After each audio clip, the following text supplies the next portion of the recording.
एक बार फिर से छत्तीसगढ़ में बड़ा फेरबदल के बाद मोहन मरकाम को मंत्री पद की शपथ दी गई है।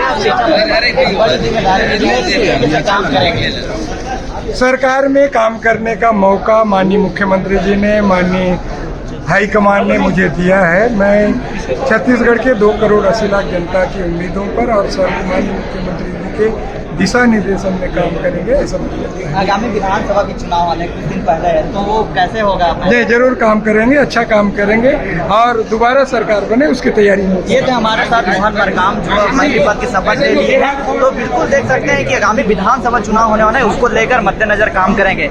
रायपुर से महेश कुमार साहू, न्यूज़ प्लस 21 रायपुर।